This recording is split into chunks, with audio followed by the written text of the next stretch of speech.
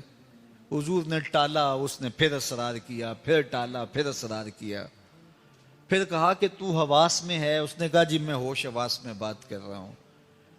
تو بہت مرتبہ، لیکن اس نے بار بار اقرار کیا، وہاں لے جاؤ اس کو سنگسار کر دو۔ سنگسار کیا جانے لگا، تو جب پہلا پتھر لگا نا اس کو تو وہ بھاگ کھڑا ہوا، تو صحابہ دوڑ کے اسے پکڑا، اور پکڑ کے پھر وہاں گڑے میں رکھا اور اس پر سنگسار کیا۔ حضور کو پتا چلا تو حضور ناراض ہوئے، کہا بھاگ گیا تھا تو بھاگ جانے دیتے۔ اللہ اکبر۔ مائز ابن مالک جرم کا اقرار کرتے ہیں، پھر ان پر حد جاری کر دی جاتی ہے۔ جب جنازہ اٹھتا ہے تو حضور بھی جنازے میں شامل ہوتے ہیں، تو کسی کی زبان سے نکلا لو مائز نے گناہ کیا تھا، بس چہرے پہ جلال آ گیا۔ فرمایا کہ اگر اس نے گناہ کیا تھا تو میں نے پتھر نہیں مروائے؟ میرے مائز نے ایسی سچی توبہ کی ہے، اگر روئے زمین کے تمام لوگوں میں بانٹ دی جائے لکفاہم، سب کی مغفرت ہو جائے۔ فرمایا خبردار میرے مائز پہ بات کی تو۔ اللہ اکبر۔ تمہارا مشقت میں پڑھنا اس نبی پہ گراں گزرتا ہے۔ یار یہ تو اپنے ہیں نا، یہ تو اپنے ہیں۔ بدر کے قیدی مسجد نبوی میں لا کے باندھ دیے گئے۔ حضرت بلال حبشی روایت کرتے ہیں کہ رات کا پچھلا پہر ہے، اور میں نے دیکھا کہ حضور کبھی دائیں جاتے ہیں کبھی بائیں جاتے ہیں، اور بے تاب اور بے چین ہے۔ میں نے کہا میرے ماں باپ آپ پہ قربان، حضور کیا ماجرا ہوا؟ کہا ان کی رسیاں سختی سے بند گئی ہیں اور ان کو تکلیف ہو رہی ہے۔ وہ جو خون کے پیاسے تھے، پھر ان کی رسیاں جو ہیں وہ ڈھیلی کی گئیں، پھر حضور کے دل کو قرار ملا۔ مجھے بتاؤ کوئی ایسا بھی پیار کرنے والا ملے گا؟ کوئی ایسی بھی محبت کرنے والا ملے گا؟ لو تدخلوا شوکۃ فی رجل احدکم لوجدت علمها، اے میری امتی تیرے پاؤں میں کانٹا بھی چبھے اس کی تکلیف مجھے ہوتی، اس کی تکلیف مجھے ہوتی ہے۔ یہ ہے شفقت حضور کی، یہ ہے محبت حضور کی۔ تو امت پہ تخفیف چاہتے ہیں، میری امت سوکھی رہے، میری امت مشکل میں نہ پڑے۔ اللہ اکبر۔ حضور علیہ الصلوۃ والسلام نے ایک جملہ ارشاد فرمایا، الصدق تمانیہ، اتنا جامع کلمہ ہے جس میں بہت کچھ آ جاتا ہے۔ صدق، سچائی، باطن کی تمانیت کا سبب اور ذریعہ ہے، باطنی سکون کا ذریعہ ہے۔ آگے فرمایا والکذب ریبہ، اور جو کذب ہے، جھوٹ ہے، وہ ریبہ، وہ تشکیک ہے، ابہام ہے، بے چینی ہے، اضطراب ہے، ٹینشن ہے، پریشانی ہے، اذیت ہے، ہر وقت کی بے قراری ہے۔ تو سچ طمانیت ہے، سکون قلب ہے، اطمینان باطن ہے، اندر کا قرار ہے، روح کا چین ہے، اور جھوٹ بے چینی ہے، اضطراب ہے، ٹینشن ہی ٹینشن ہے، پریشانی ہی پریشانی ہے، ایک اندیکھی تکلیف ہی تکلیف ہے۔ تو اس لیے ہمیں ریبہ، اس بے چینی سے بچنے کی کوشش کرنی چاہیے، اور طمانیت کا نور جو زندگی کا حقیقی اجالا ہے اس کو حاصل کرنے کے لیے ہمیں اپنی زبان کو ہمیشہ سچ سے ہی آشنا کرنا ہوگا۔ ہمارا رویہ اتنا خوبصورت ہو کہ لوگوں کو یقین ہو کہ یہ بندہ سچ کے علاوہ نہیں بولتا۔ حضور علیہ الصلوۃ والسلام سے پوچھا گیا کہ مومن بزدل ہو سکتا ہے؟ فرمایا نہیں، مومن بہادر ہوتا ہے، لیکن ہو سکتا ہے اس سے کبھی بزدلی بھی صادر ہو جائے۔ پھر پوچھا گیا کہ مومن بخیل ہو سکتا ہے؟ کہا نہیں، مومن سخی ہوتا ہے، لیکن ہو سکتا ہے کبھی اس سے بخل بھی صادر ہو جائے۔ تیسرا سوال کیا گیا، کیا مومن جھوٹا ہو سکتا ہے؟ فرمایا جھوٹا نہیں ہو سکتا، یہ پکی بات ہے، مومن جھوٹا نہیں ہو سکتا۔ ایک حدیث پاک میں آتا ہے جب کوئی شخص جھوٹ بولتا ہے تو اس کے منہ سے بدبو نکلتی ہے، جس کو عام لوگ تو نہیں سونگھ سکتے، لیکن اللہ کے رحمت کے فرشتے سونگھتے ہیں، اور وہ 1 میل دور ہٹ جاتے ہیں۔ اگر وہ دوبارہ جھوٹ بولتا ہے تو پھر اس کے منہ سے بدبو نکلتی ہے، 1 میل اور پیچھے ہٹ جاتا ہے۔ اور ہم اگر جھوٹ بولتے رہیں تو رحمت کے فرشتے ہم سے پیچھے ہٹتے رہتے ہیں، ہٹتے رہتے ہیں، ہٹتے رہتے ہیں۔ پھر اندازہ کرو کہ فرشتے کہاں تک جا چکے ہیں اگر ہماری زندگی جھوٹ سے بھری ہوئی ہے۔ تو جب ہماری اطراف میں رحمت کے فرشتے نہیں ہوں گے تو ہم ہر وقت بے چین رہیں گے جھوٹ کی وجہ سے، اور جب ہم رحمت کے فرشتوں کے جھرمٹ میں رہیں گے تو ہم قرار، سکون اور طمانینت میں رہیں گے۔ میں اور آپ ہر وقت کہتے ہیں کہ ہماری پریشانی کا سبب یہ ہے، یہ ہے، یہ ہے، وہ سبب ہوں گے جو ہم سمجھتے ہیں، لیکن ہماری پریشانیوں کا بہت بڑا سبب ہمارا جھوٹ بولنا ہے، قرار قلب کا نصیب نہ ہونا، طمانینت باطن کا نہ ملنا، ہر وقت ٹینشن ہی رہنا، پریشانیاں ہی رہنا، اذیتوں میں مبتلا رہنا، بے چین رہنا، بے قرار رہنا، دکھوں میں مبتلا رہنا، حالات کی تلخیاں، سنگینیاں کبھی دور ہی نہ ہوں۔ اس کا سبب یہ ہے کہ ہماری زندگی میں جھوٹ ہے، اور اگر ہماری زندگی میں سچ ہے تو ہمیں قرار باطن کیوں نصیب نہیں ہوگا؟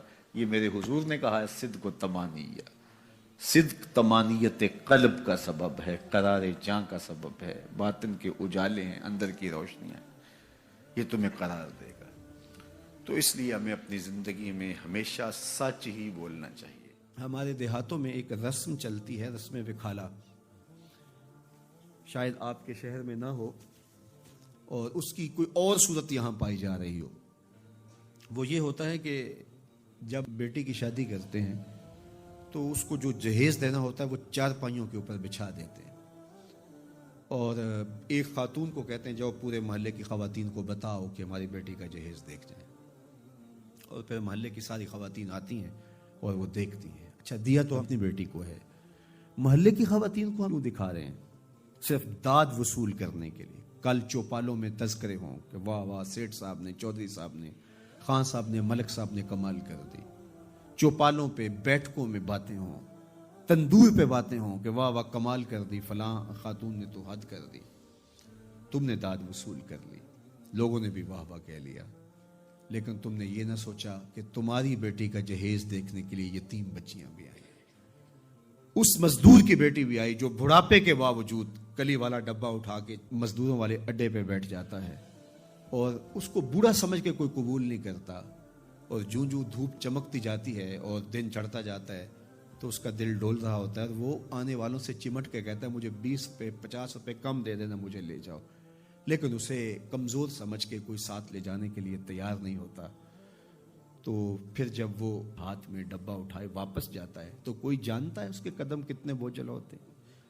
گھر کی دہلیز عبور کرنا پل صراط عبور کرنے کے مترادف ہوتا ہے اس کے لیے، اور اس کی بیٹیاں جو گھر میں دہلیز پہ بوڑھی ہو رہی ہیں اور انہیں صرف اس لیے قبول نہیں کیا جا رہا کہ وہ غریب کی بیٹیاں ہیں، جب اپنے باپ کو خالی آج بھی مزدوری کے بغیر آتا ہوا دیکھتی ہیں تو کوئی ان کے اندر کی گھٹن اور بے چینی کا اندازہ کر سکتا ہے؟ کوئی پیمانہ ہے آپ کے پاس جو اس کے درد کو ناپ سکے؟ تمہاری بیٹی کا جہیز اس مزدور کی بیٹیاں بھی دیکھنے آئیں، تم نے تو داد وصول کر لی، لیکن جو زخم ان کے کلیجے پہ لگے اس کا مداوا کس کے پاس ہے؟ تارا ٹوٹتا سب نے دیکھا، یہ نہ دیکھا ایک نے بھی، کس کی آنکھ سے آنسو ٹپکا، کس کا سہارا چھوٹ گیا۔ تو میرے حضور تو کس قدر نزاکت قلبیہ کا لحاظ رکھنے کی تلقین کرتے ہیں کہ اپنے گوشت کی خوشبو سے غریب ہمسائے کو بھی تکلیف نہ دو۔ سید سلیم گیلانی نے لکھا تھا کہ امیر آدمی آسائش نہ چھوڑیں، نمائش چھوڑ دیں تو غریبوں کی جان سوکھی ہو سکتی ہے، لیکن ہم اپنا طرز عمل بدلنے کے لیے تیار نہیں ہوتے ہیں۔ آج جو ایلیٹ کلاس کا طرز زندگی ہے اس نے غریبوں کی زندگی کو اور اوکھا کر دیا ہے. میرے حضور کو میرے رب نے اختیار دیا کہ اگر آپ چاہیں تو یہ بتا مکہ سونے اور چاندی کا بن جائے، لیکن حضور نے فرمایا نہیں، کہ میں جو ہے وہ فقر کی زندگی کو اختیار کرتا ہوں. آج غریب حضور کو دیکھ کر کے ایک تسکین پا جاتا ہے، اور اگر حضور کی سیرت کا یہ عنوان ہمارے سامنے نہ ہوتا تو پھر بتائیے آج غریب کے لیے جائے امان کہاں ہوتی. میرے حضور نے غریب کے دکھ مٹانے کے لیے ایک جملہ ارشاد کیا، سنیے ذرا، کیا حکمت والے نبی ہیں. فرمایا کہ جو اللہ کے دیے گئے تھوڑے رزق پہ راضی ہو گیا، کہ میرے بندے تجھے ضرورت تھی تو پھر بھی میرے پہ راضی ہو گیا، تجھے بچوں کے لیے فیس چاہیے تھی، تجھے سر چھپانے کے لیے مکان چاہیے تھا، تجھے 3 وقت کا کھانا چاہیے تھا، تجھے بیمار بچوں کے لیے دوا چاہیے تھی، لیکن تو پھر بھی راضی ہو گیا کہ میرے مالک نے مجھے جس حالت میں رکھا ہے میں واہ خوش ہوں. تو جو اللہ کے دیے تھوڑے رزق پہ راضی ہو گیا، اس کو تو ضرورت تھی پھر بھی راضی ہو گیا. بندے مجھے تو تیرے عملوں کی ضرورت بھی نہیں ہے، تو میں تیرے تھوڑے عملوں پہ راضی ہو جاؤں گا. اور دوسرا پہلو کیا، جو اللہ کے دیے زیادہ رزق پہ بھی راضی نہیں ہوا، ہر وقت ناشکری ناشکری ناشکری، تو پھر وہ دیکھے کہ قیامت کے دن اس کو کتنے سخت حساب سے گزرنا ہوگا. وہ لوگ جن کے ہاں آخرت کا تصور نہیں ہے، وہ اس دنیا کو ہی سب کچھ سمجھتے ہیں. وہ تو آنکھیں بند ہوگی تو پتہ چلے گا کہ آخرت تھی یا نہیں. لیکن جن کا آخرت کا تصور موجود ہے ان کو یہ زیبا نہیں ہے کہ اپنی آخرت بارے میں کچھ نہ سوچیں.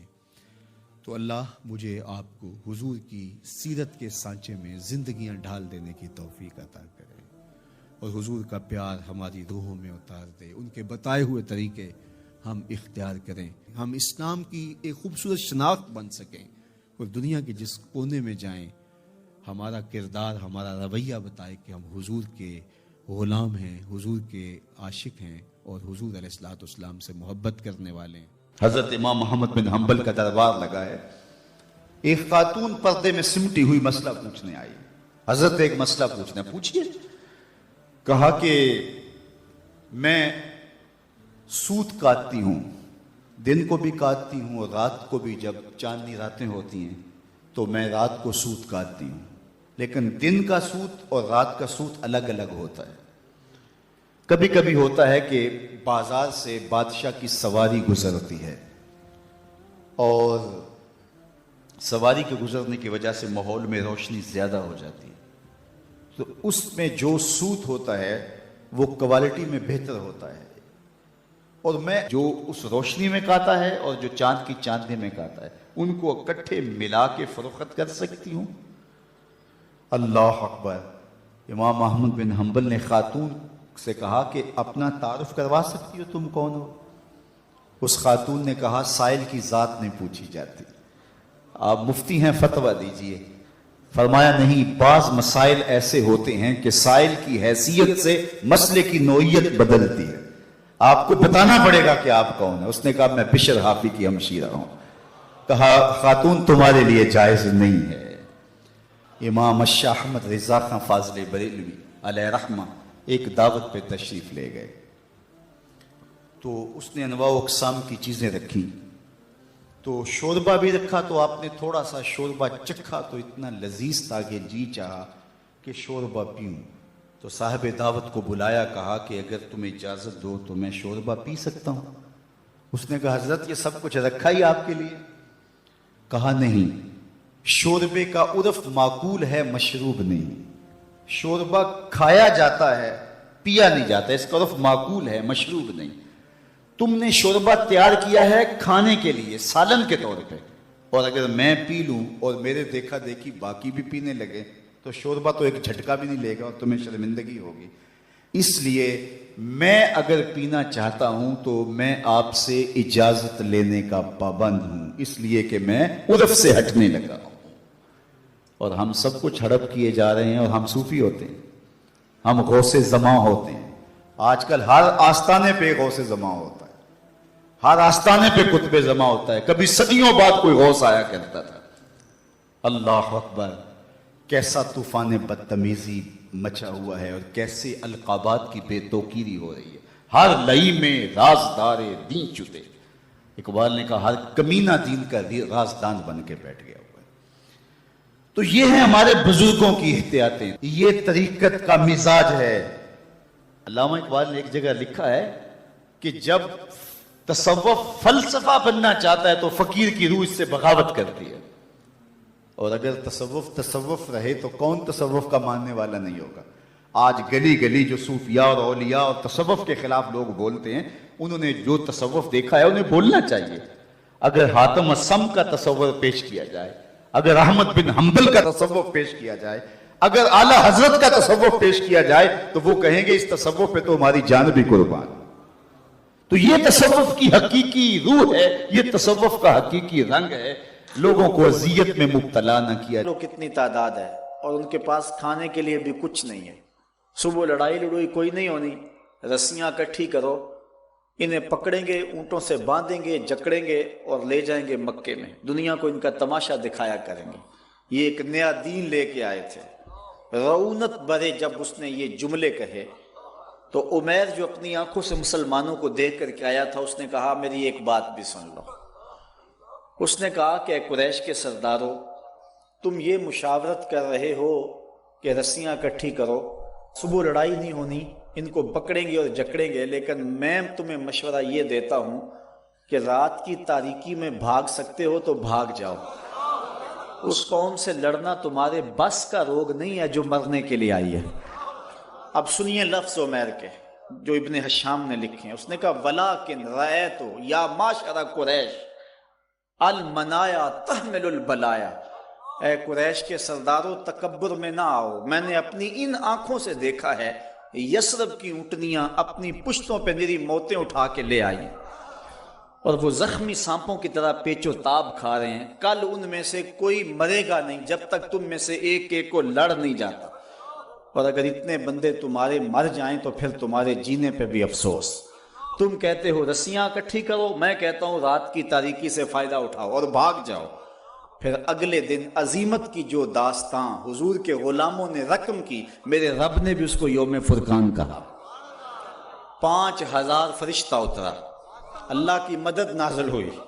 حضرت صدیق اکبر فرماتے ہیں حضور مسجد عریش میں ہیں اور بار بار کہتے ہیں ایسی دعا نہ آج تک کسی نے مانگی ہے اور نہ کوئی مانگ سکتا ہے، ناز والی دعا، اللہم ان تہلک ہذہ العصابہ لم تعبد فی الارض ابدا، اے اللہ میں نہیں کہتا کہ ان کو بچا لے، لیکن پوری کائنات میں تیرے نام لینے والے بس یہی 313 ہیں، میں نہیں کہتا تو انہیں بچا لے، لیکن مالک سن لے اگر یہ نہ رہے تو قیامت تک تجھے بھی رب کوئی نہیں کہے گا۔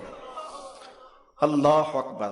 حضرت ابوبکر صدیق کہتے ہیں حضور کی چادر سر سے سرک کے کندھوں پہ آ جاتی اور کندھوں سے سرک کے پیٹھ پہ آ جاتی، میں اس چادر کو اٹھا کے پھر سر پہ رکھتا اور کہتا ہے حسبک یا رسول اللہ، حضور بس کرو بس اللہ کی مدد آ جائے گی، لیکن حضور روئے جا رہے ہیں اور یہ دعا مانگے جا رہے ہیں اللہم ان تہلک ہذہ العصابہ لم تعبد فی الارض ابدا۔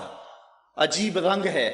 کہتے پھر اچانک حضور نے سر اٹھایا اور فرمانے لگے ابشر یا ابا بکر، ابو بکر مبارک ہو، ھذا جبریل، یہ جبریل آ رہا ہے، آخذ بانان فرسہ، گھوڑے کی لگام تھامی ہوئی ہے اور سامنے والے دانتوں پہ غبار جمع ہوا ہے، وہ دیکھو اللہ کی مدد آ گئی ہے۔ اللہ اکبر۔ اللہ نے وہ مسلمانوں کی مدد کی، وہ داستانیں رقم ہوئیں۔ اللہ اکبر۔ پھر غزوہ تبوک بھی ہوا، پھر غزوہ احد بھی ہوا، غزوہ حنین بھی ہوا، جنگ احزاب کا مارکہ بھی لگا۔ اللہ اکبر۔ جنگ خیبر بھی بپا ہوئی، اللہ نے مسلمانوں کو عزت دی، سرخوردی دی۔ پھر وہ وقت بھی آئے، حضرت ابو عبیدہ بن جراح رضی اللہ تعالی عنہ نے حضرت عمر رضی اللہ تعالی عنہ کو لکھا کہ آپ یروشلم آ جائیں، اللہ نے بیت المقدس کو فتح عطا کر دیا۔ اللہ نے یہ لمحے بھی مسلمانوں کو نصیب فرمائے کہ حضرت عمر کے دور میں بیت المقدس کی آزادی کا مجدہ ملا، اور حضرت ابو عبیدہ بن جراح اپنے 4 سپہ سالاروں کے ساتھ جابیہ کے مقام پہ حضرت عمر کا استقبال کرنے کے لیے کھڑے تھے، اور یہودی اور عیسائی بھی مسلمانوں کے امیر کو دیکھنے کے لیے بے تاب تھے۔ جب حضرت عمر رضی اللہ تعالیٰ عنہ مدینے سے چلے نا تو آپ نے ایک غلام ساتھ لیا اور ایک اونٹنی لی اور سواری باری باری کرتے تھے۔ جب قریب آیا نا یروشلم تو غلام کی باری اوپر سوار ہونے کی، حضرت عمر کی نکیل پکڑنے کی آ گئی، غلام نے عرض کی حضور میں اپنی باری چھوڑتا ہوں چونکہ اب دشمنوں کا علاقہ آ گیا ہے. تو حضرت عمر رضی اللہ تعالیٰ عنہ فرمایا نہیں میں نکیل پکڑوں گا. جب مسلمان قریب آئے نا اور حضرت عمر کو دیکھا تو یہودی عیسائیوں نے نہیں دیکھا ہوا تھا حضرت عمر کو, تو کہا اس کی تو بڑی دعائی تھی, ہم سمجھتے تھے کوئی قریشی سردار ہوگا, یہ تو غلام ہے کوئی, اس سے زیادہ حسین تو اس کا نوکر ہے جو نکیل تھامے آگے چل رہا ہے, یہ کیسا ہے مسلمانوں کا امیر. تو مسلمانوں نے کہا تم دھوکہ کھا رہے ہو, ہمارا امیر وہ نہیں ہے جو سواری پہ سوار ہے, ہمارا امیر وہ ہے جو نکیل تھامے آگے آگے چل رہا ہے. فقط اسلام دنیا میں یہ منظر پیش کرتا ہے کہ آقا چل دیے پیدل, سواری پہ غلام آیا. یہ اسلام نے صرف منظر پیش کیا. حضرت عمر جب قریب آئے تو حضرت ابو عبیدہ بن جراح رضی اللہ تعالیٰ عنہ کو بلایا اور بلا کہا کہ لشکروں کو پیچھے بھیج دو, یہ جو استقبال کرنے ہیں انہیں پیچھے بھیج دو, اور ان کے گلے میں باہیں ڈالی اور حضرت عمر رو پڑے اور پھر کہا ذرا آؤ نا کسی ایک طرف چلیں. اب جدھر جائیں تو لوگ دیکھ رہے تھے, ایک درخت کی اوٹ میں حضرت عمر کھڑے ہو گئے اور حضرت ابو عبیدہ بن جراح امین الامہ, اللہ اکبر, ان کے گلے میں باہیں ڈال کر کے حضرت عمر روئے اور رو کے حضرت عمر نے کہا کہ سنو ذرا لفظ, کہا انا کنا اذل قوم فاذن اللہ بالاسلام, کہا ابو عبیدہ ہم ذلیل لوگ تھے, ہمیں محمد عربی کے جوڑوں نے عزت دی ہے, ہم غریب لوگ تھے, ہم ذلیل لوگ تھے, ہمیں عزت دی ہے تو محمد عربی کی غلامی نے دی ہے. اللہ. اور اقبال نے اسی فلسفے کو جو ہے وہ نچوڑ کے رکھ دیا, وہ کہتا ہے کی محمد سے وفا تو نے تو ہم تیرے ہیں, یہ جہاں چیز ہے کیا لوح و قلم تیرے ہیں. وہ کہتا ہے تو میرے پیارے محمد کا ہو جا, سارا زمانہ تیرا ہو جائے. اللہ اکبر. حضرت عمر رضی اللہ تعالیٰ عنہ مسجد اقصی میں گئے اور جا کہتے این البلال, بلال کہاں ہے. بلال حبشی آئے, فرمایا بلال اذان پڑھو. حضرت بلال نے کہا کہ مجھے معاف کیجئے, یہ کسی اور کو کہیے. تو لوگوں نے کہا بلال اللہ کا خوف کرو, امیر المومنین کی بات مانو. حضرت بلال حبشی بوڑھے ہو چکے تھے اس وقت, آپ کھڑے ہو گئے صخرہ کے پاس اور اذان دینا شروع کر دی.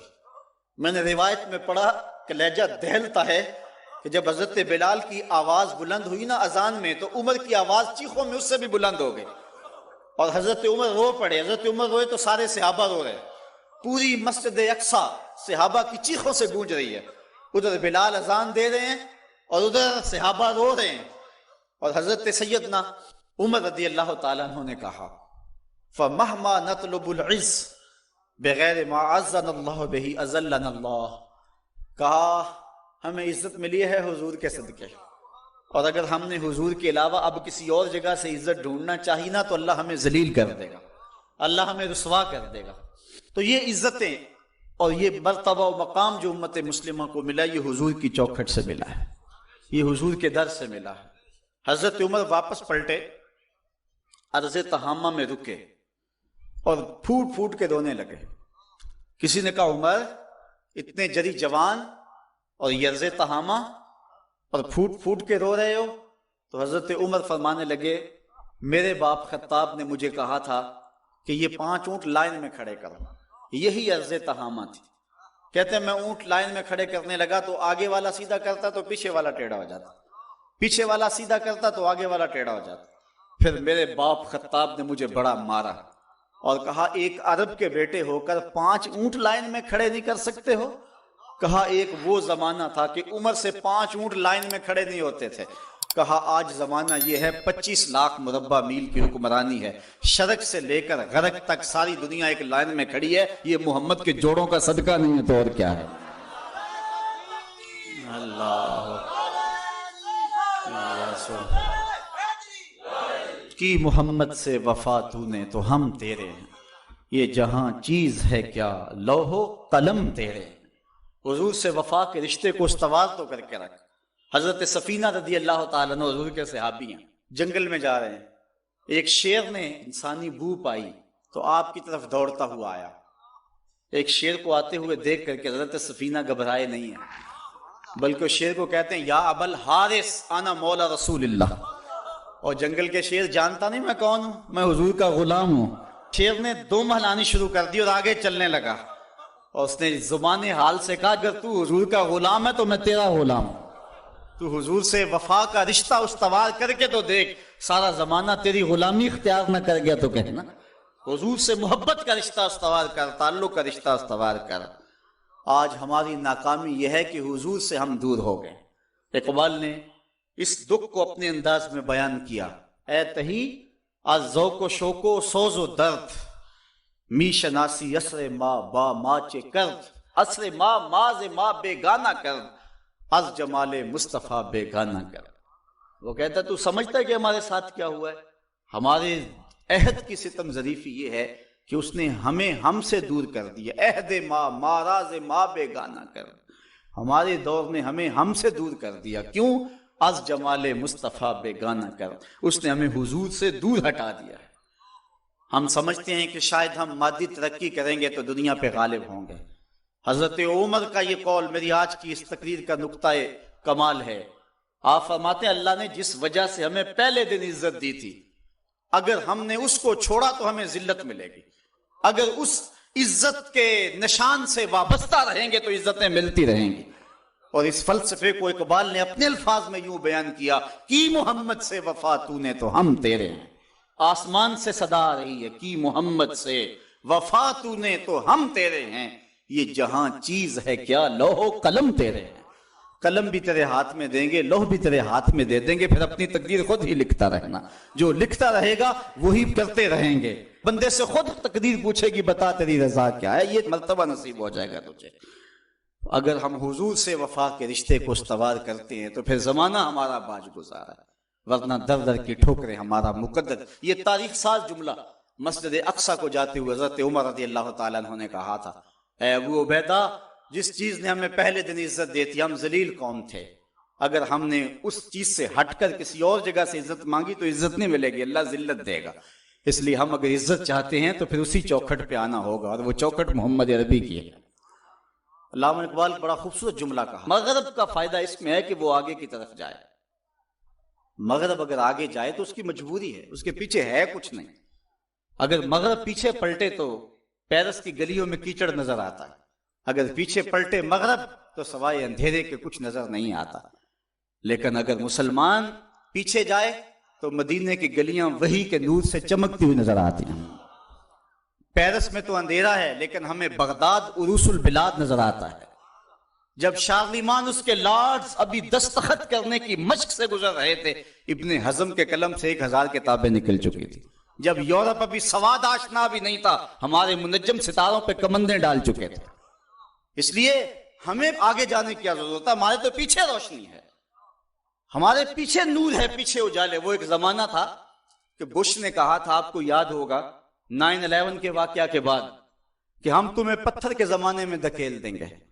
تو مصطفی اجتماع کے موقع پہ میں نے متصل چند دن بعد بیان کے گفتگو کرتے ہوئے کہا تھا کہ گوری چمڑی والوں کے لیے پتھر کا زمانہ تو نامانوس ہوگا، لیکن ہماری زندگی کا سارا حسن تو اسی پتھر کے زمانے میں پڑا ہوا ہے۔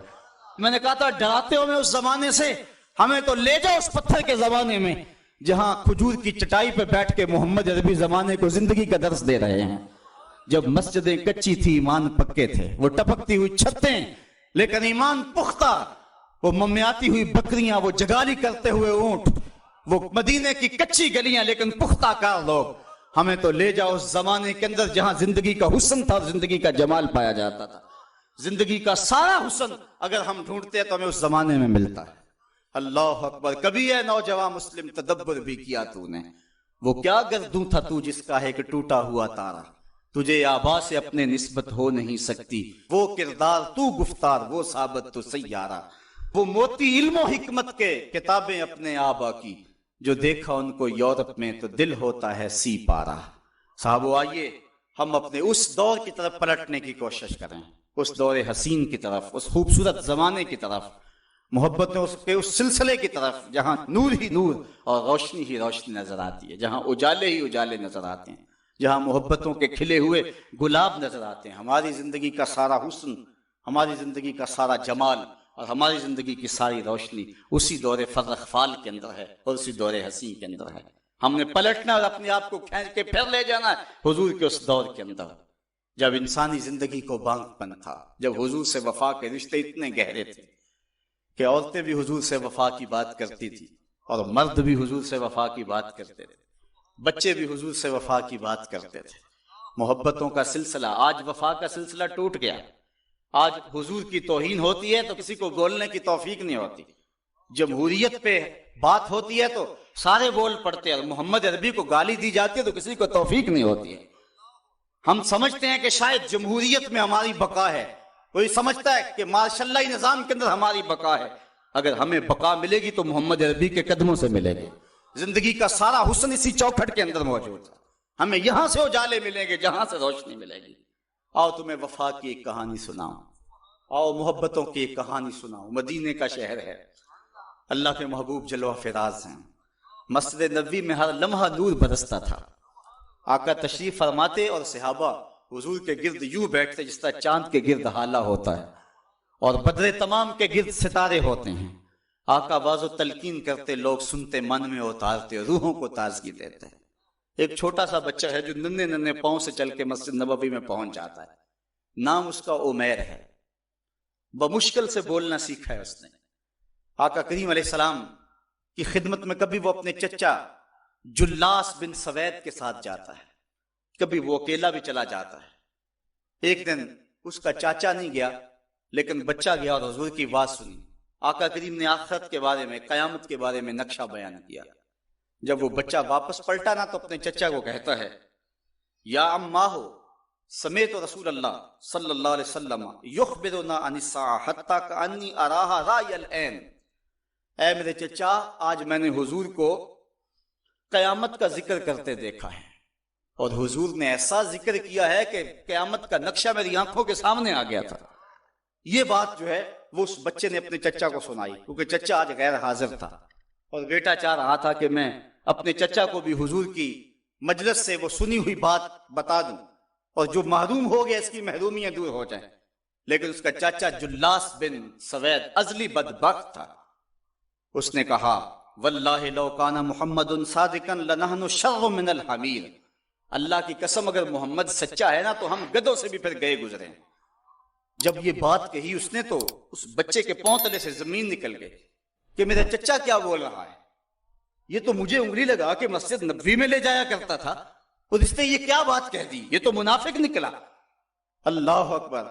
اس بچے کی حیرت کی انتہا نہ رہی کہ یہ کیا ماجرا ہو گیا. اس بچے نے جو لفظ کہا اب سنیے.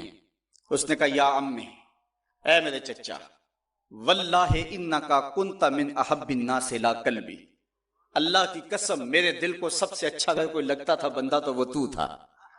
میں تیرے سے پیار کرتا تھا اس لیے کہ تو مجھے انگلی سے لگا کے حضور کی چوکھٹ پہ لے جایا کرتا تھا. مجھے اس لیے تو پسند تھا، مجھے کائنات میں سب سے محبوب تو تھا. واللہ لقد اصبحت الان ابغضهم الی قلبی جمیعا. اور اب میری حالت یہ ہے جتنا برا تو لگتا ہے واللہ مجھے کوئی بھی نہیں لگتا. یا امی انا بین الاثنتین. ہمارے ماں باپ قربان اس بچے پہ. حضرت عمیر بن سعد رضی اللہ تعالیٰ عنہ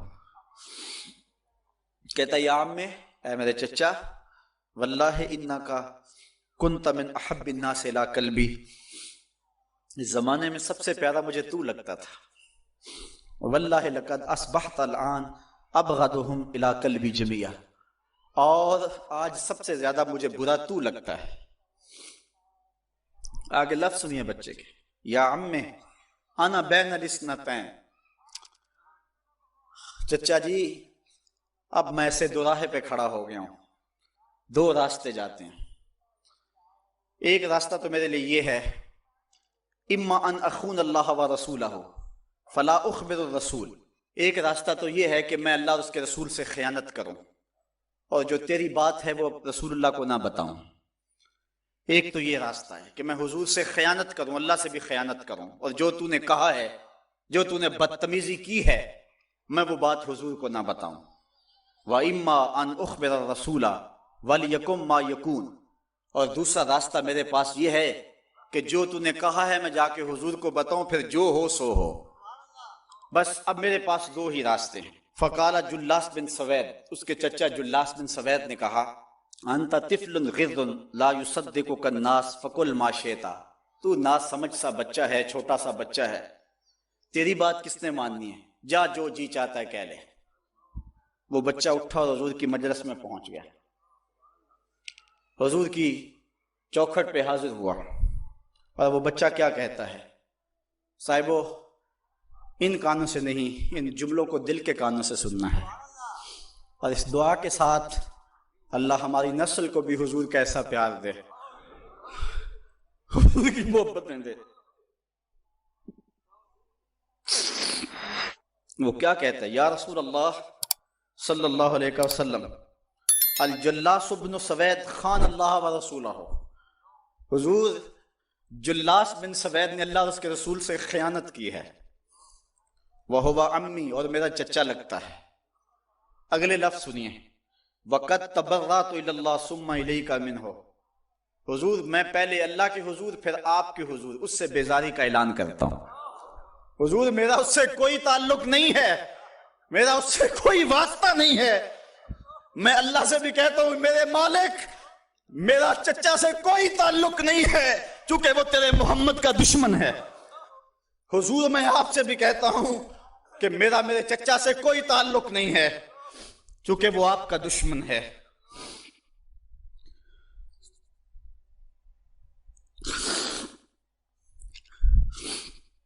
کالا وماذا قال، حضور نے فرمایا بچے اس نے کیا کہا ہے؟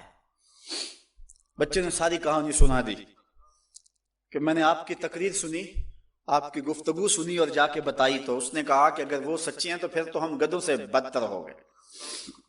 حضور نے صحابہ کو بلایا، کہا کہ یہ واقعہ پیش آیا ہے، بتاؤ کیا کریں؟ صحابہ نے عرض کی، ھذا طفل صغیر لا تصدقه فهو لا یعی ما یقول والجلاس بن سوید یصلی معنا وهو شیخ کبیر وعاقل، حضور یہ بچہ چھوٹا ہے، کم عقل ہے، کم سمجھ ہے، یہ تو اپنی بات بھی نہیں صحیح طرح سمجھ سکتا، جو کہتا ہے تو وہ بھی نہیں جانتا، اور جلاس بن سوید بڑی عمر کا آدمی ہے، ہمارے ساتھ نمازیں پڑھتا ہے اور عاقل شخص، تو آپ اس بچے کی بات کی پرواہ نہ کیجیے اور اس کی خبر کی تصدیق نہ کیجیے۔ ادھر جلاس بن سوید کو جب پتہ چلا تو اس نے بھی قسمیں کھانی شروع کر دی کہ میں نے تو کوئی بات کہی نہیں ہے، ایک چھوٹے سے بچے نے جا کے ویسے ہی بات کر دی۔ تو حضور نے اس بچے کی بات کو نظر انداز کیا صحابہ کے کہنے پہ۔ اب اس بچے نے جب دیکھا کہ میری بات حضور نے قبول نہیں کی ہے تو اس نے جھولی پھیلا لی اور آسمان کی طرف دیکھ کر کے کہا، اللہم ان کنت صادقا فصدقنی وان کنت کاذبا فکذبنی، اے اللہ اگر میں جھوٹا ہوں تو مجھے جھوٹا کر دے، اور اگر میں سچا ہوں تو میری سچائی کا اعلان کر دے۔ یہ بچے نے جب بات کی تو ابھی اس نے منہ پہ دعا مانگ کے ہاتھ نہیں پھیرے تھے کہ جبریل آ گئے، اور سورہ توبہ کی آیت نازل ہوئی، یحلفون باللہ ما قالوا وَلَقَدْ قَالُوا كَلِمَةَ الْكُفْرِ وَكَفَرُوا بَعْدَ اسلامہم، یہ قسمیں کھاتے ہیں کہ ہم نے یہ بات نہیں کی ہے، محبوب انہوں نے اسلام لانے کے بعد کلمہ کفر بولا ہے، انہوں نے کلمہ کفر بولا ہے، اس نے بات کہی ہے۔ تو اللہ تعالیٰ کے محبوب نے اس بچے کو اپنے پاس بلایا، کہا مرحبا بالذی صدقہ ربہ من فوق سبع سماوات، خوش آمدید وہ بچے جس کی 7 آسمانوں سے اوپر رب نے بھی گواہی دی ہے، جس کی رب نے بھی گواہی دی ہے۔ پھر حضور نے اس بچے کے کان کو پکڑا اور فرمایا وَفَتْ أُذُنُكَ يَا غُلَامُ وَصَدَّقَكَ رَبُّكَ،